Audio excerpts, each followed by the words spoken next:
दोस्तों, एक माँ जिसका नाम ही ममता है। ममता का मतलब तो प्यार होता है ना। लेकिन ये ममता तो मौत बन गई। 26 अक्टूबर 2025 की वो काली रात, जब दिवाली की रौनक अभी बाकी है, कानपुर इटावा हाईवे पर बलहरामऊ गांव के पास एक खून से लथपथ लाश पड़ी मिली। सिर चूर चूर, हड्डियां टूटी हुई, आंखें खुली हुई, जैसे मौत के बाद भी दर्द चीख रहा हो। वो लाश थी प्रदीप सिंह की। सिर्फ 25 साल का एक जवान लड़का, जो आंध्र प्रदेश में मेहनत मजदूरी करके परिवार का सहारा बना था। गुस्सा आता है ना दोस्तों। एक माँ जो गर्भ में 9 महीने रखती है, दूध पिलाती है, सपने सजाती है, वो ही अपने बेटे का कातिल बन जाए। प्रदीप की आंखों में आंसू थे जब उसने अपनी माँ को उसके प्रेमी के साथ देखा था। वो चिल्लाया था, माँ ये क्या कर रही हो, पापा की यादें भूल गई क्या। लेकिन ममता ने सुना नहीं। उसने सुना तो सिर्फ लालच की आवाज। उसने प्रदीप के 4 बीमा पॉलिसी करवा रखी थी और एक गैर मर्द के साथ चैन की जिंदगी का लालच लिए घूम रही थी। दोस्तों, वीडियो के आखिर तक बने रहिएगा। जो भी मेरे दोस्त चैनल पर नए हैं, प्लीज वीडियो को लाइक करें और चैनल को सब्सक्राइब करना ना भूलें। अब जानते हैं प्रदीप के साथ शुरू से लेकर आखिर तक क्या हुआ। अंगदपुर गांव, कानपुर देहात। गांव की गोद में बसा ये छोटा सा गांव, जहां खेतों की हरियाली और बच्चों की चहल पहल ही जिंदगी का सार है। 2000 के दशक की शुरुआत में एक साधारण सा घर था, संदीप कुमार और उसकी पत्नी ममता का। संदीप एक मेहनती किसान थे। सुबह उठकर खेत जोतते, शाम को गायों को चराते। ममता घर संभालती, पड़ोसियों से हंस बोलकर। 1999 में जब ममता की उम्र 16 साल की थी, संदीप से शादी हुई।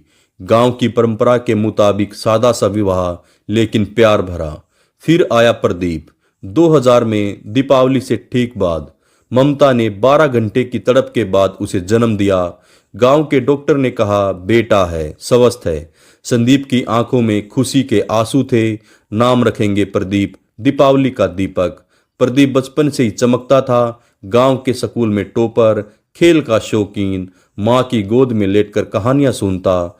माँ, मैं बड़ा होकर डॉक्टर बनूंगा ताकि तुम्हें कभी दर्द न हो। ममता हंसती, बेटा तू तो मेरी जिंदगी का डॉक्टर है। लेकिन जिंदगी ने धोखा दिया। 2015 में संदीप की अचानक मौत हो गई, हार्ट अटैक से। घर का सहारा टूट गया, ममता टूट गई।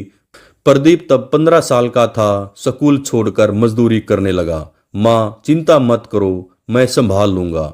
वो आंध्र प्रदेश चला गया। वहां ठेला चलाकर फैक्ट्री में काम करके हर महीने 10 से 15 हजार भेजता। ममता अकेली पड़ गई। घर में अकेलेपन में दम घुटने लगा। पड़ोसी कहते, ममता बहू संभल जाओ, प्रदीप आएगा तो सब ठीक कर देगा। लेकिन अकेलेपन ने दरवाजा खटखटाया, मैंग कटियार के रूप में। गांव का ही एक आदमी था। प्रदीप फोन पर कहता, माँ खाना खा रही हो, कोई परेशानी हो तो बताना। लेकिन ममता झूठ बोलती, बेटा सब ठीक है, तू अपना ध्यान रख।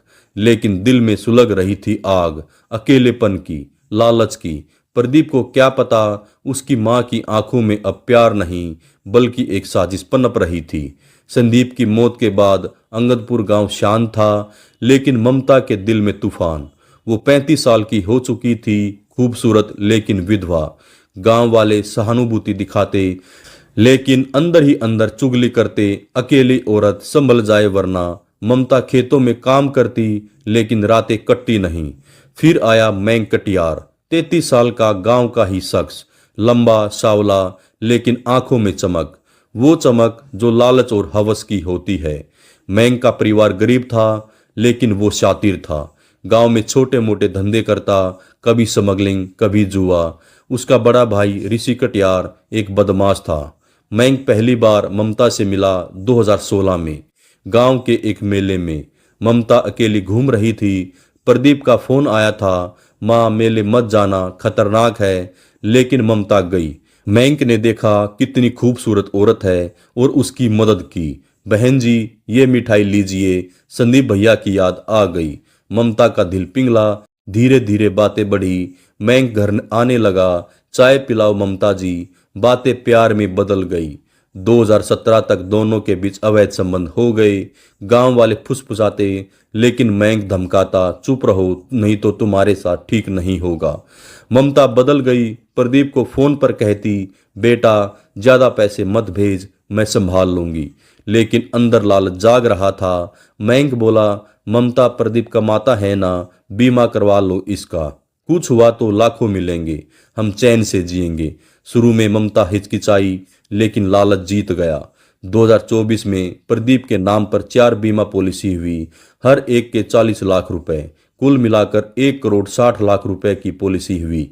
ममता खुद नॉमिनी थी। प्रदीप को बताया, बेटा तू दूर रहता है, कहीं कोई एक्सीडेंट हो गया तो मेरा क्या होगा। प्रदीप बोला, माँ तुझको जो ठीक लगे तू वो कर। लेकिन प्रेम का जाल टूटने वाला था। दीपावली 2025 आई। प्रदीप घर लौटा। गांव वालों से सुना, तेरी माँ मयंक के साथ गलत है। प्रदीप का दिल टूटा। वो माँ से भिड़ा और बोला, पापा का क्या माँ। ममता चिल्लाई, तू छोटा है समझेगा नहीं, चुप रहे। प्रदीप रोया, माँ मैं तेरे बीच का रोड़ा हूं क्या, लेकिन रिश्ता तो रिश्ता है। दोस्तों यहाँ गुस्सा आता है ना, एक बेटा जो माँ के लिए सब कुछ, वो करोड़ा कैसे बन सकता है। ममता ने फैसला लिया, प्रदीप को हटाना होगा। मयंक से कहा, इसे रास्ते से हटाओ, बीमा मिलेगा, हमारी जिंदगी सेट हो जाएगी। मयंक हंसा और बोला, भाभी ऋषि भैया से कहना होगा, वो भी एक गैंगस्टर है, वो कर देगा। साजिश रची गई, बाजार से हथौड़ा खरीदा गया, प्लान बनाया गया। प्रदीप को खाना खाने के बहाने बाहर बुलाएंगे और रास्ते में मार देंगे, हाईवे पर फेंक देंगे, ऐसा लगेगा जैसे कोई एक्सीडेंट हुआ हो। 25 अक्टूबर 2025 प्रदीप घर आया था 5 दिन पहले। दिवाली की रौनक में मिठाइयाँ बांट रहा था।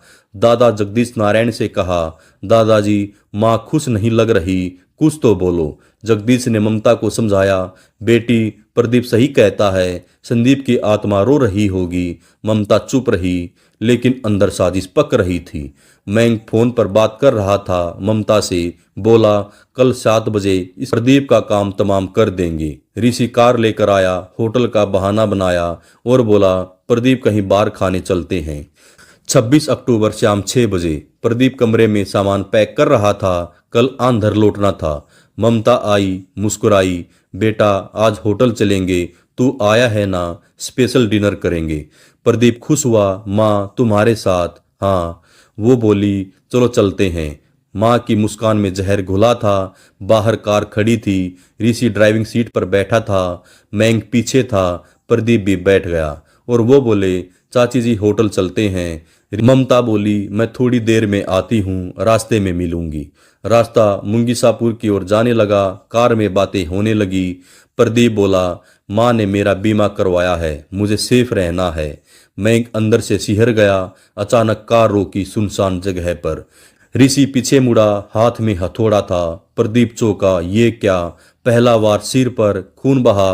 प्रदीप चिल्लाया, माँ बचाओ। लेकिन ममता वो घर पर थी, फोन पर अपडेट ले रही थी क्या हो रहा है।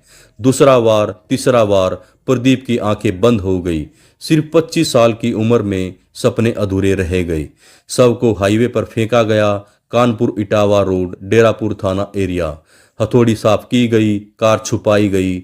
ममता घर पर थी और रोने का नाटक कर रही थी। प्रदीप पता नहीं कहाँ गया, लेकिन मेरा दिल फट रहा है। ममता अंदर ही अंदर खुश थी बीमा के पैसे को लेकर। दोस्तों कल्पना कीजिए प्रदीप का दर्द, माँ की गोद से हथौड़ी तक। जिस भी मेरे दोस्त ने अभी तक वीडियो को लाइक और चैनल को सब्सक्राइब नहीं किया है, प्लीज वो कर दें। 27 अक्टूबर सुबह 7 बजे हाईवे पर ट्रक ड्राइवर रुका। अरे ये क्या, लाश, खून से सना प्रदीप का शरीर, सिर पर गहरे घाव, चेहरा विकृत। ड्राइवर ने फोन किया 100 नंबर पर। डेरापुर पुलिस थाने की टीम पहुंची। इंस्पेक्टर बोले, एक्सीडेंट लगता है। शव पोस्टमार्टम के लिए कानपुर भेजा गया। घर पर हड़कंप मचा हुआ था। ममता रो रही थी, मेरा बेटा। लेकिन पड़ोसी शक में थे और बोले, प्रदीप की चाची हरगोविंद बोली, कल शाम मयंक, ऋषि और ममता से बातें करते हमने प्रदीप को देखा था। दादा जगदीश नारायण 70 साल के फूट फूट कर रो रहे थे, मेरा पोतर प्रदीप तो मेरा सहारा था। वो थाने पहुंचे, हंगामा किया, ये तो हत्या है, ममता और मयंक का अफेयर है। प्रदीप विरोध करता था। एफआईआर दर्ज हुई। आईपीसी धारा 302 हत्या। ममता, मयंक और ऋषि को पकड़ने के लिए पुलिस चल पड़ी। पोस्टमार्टम रिपोर्ट आई। डॉक्टर स्तब्ध रह गए। हथौड़ी के 5 से 6 वार थे। एक्सीडेंट नहीं, ये कत्ल है, पुलिस बोली। बरोरे थाने की team ASP Rajesh Pandey lead कर रहे थे। बोले साजिश लगती है। क्या इस लड़के का कोई बीमा है? तो वो चेक किया गया तो बीमा मिला। ममता को बुलाया गया, वो रोई। साहब प्रदीप एक्सीडेंट में मारा गया, लेकिन उसकी आंखें झूठ बोल रही थी। जगदीश दादा की आंखों में आंसू थे। प्रदीप कहता था दादा माँ बदल गई। गांव में सन्नाटा था। प्रदीप का अंतिम संस्कार किया गया। जगदीश बोले मेरे बेटे को न्याय मिलेगा। दोस्तों कमेंट में जस्टिस फॉर प्रदीप लिखें और प्रदीप को न्याय दिलाने में मदद करें। 29 अक्टूबर रात 10 बजे मुखबिर की टिप मिली। ऋषि दरवासा रोड पर पुलिस ने घेराबंदी की। ऋषि कार में बैठा था और तमंचा लोड कर रहा था। उसने पुलिस पर फायरिंग की। पुलिस ने उसे गिरफ्तार किया। उसके पास से हथौड़ी, कार, 2 खोखे और वो बोला साहब मैंने नहीं किया, ममता के कहने पर किया। भाभी ने कहा था इसे खत्म कर दो, 1 करोड़ रुपए मिलेंगे।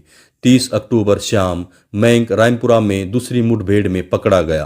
प्रदीप रोड़ा था। उसने बताया बीमे के पैसे से नई जिंदगी की शुरुआत करनी थी। ममता और मैं प्यार करते हैं, इसलिए हमने ये किया।